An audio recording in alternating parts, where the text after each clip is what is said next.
السلام عليكم متتبعينا الكرام. هل يمكن لخلاف مروري بسيط أن يتحول إلى مأساة تنهي حياة شخص خلف القضبان وآخر في غرفة العناية المركزة في مدينة القنيطرة؟ الكلمة الفصل كانت للقضاء اليوم. الحكم الذي انتظره الجميع في قضية مول الهراوة خرج للعلن، وهو حكم لم يكن مجرد سنوات سجنا بل رسالة حازمة لكل من يعتقد أن القوة البدنية فوق القانون. القصة بدأت في أواخر شهر مارس الماضي، وتحديدا في أحد شوارع القنيطرة المزدحمة. فيديو انتشر كالنار في الهشيم واتقى لحظة مرعبة: خلاف عادي على حق الأسبقية بين سائق حافلة لنقل العمال وسائق شاحنة.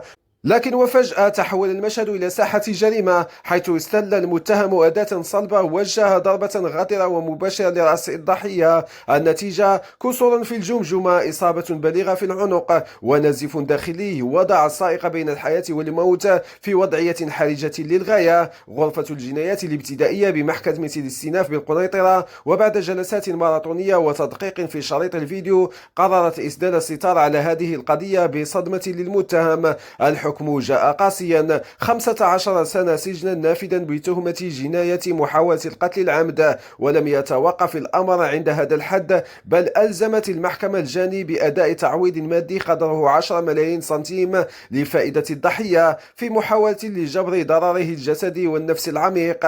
هذا الحكم أثار انقساما في الشارع المغربي، فبينما يراه البعض قاسيا بالنظر لظروف لحظة الغضب، يؤكد خبراء قانونيين أن القضاء المغربي بدأ ينهج سياسة الردع القاسي لمواجهة ظاهرة شرع اليد والعنف في الأماكن العامة. فالهدف ليس فقط معاقبة شخص، بل حماية المجتمع.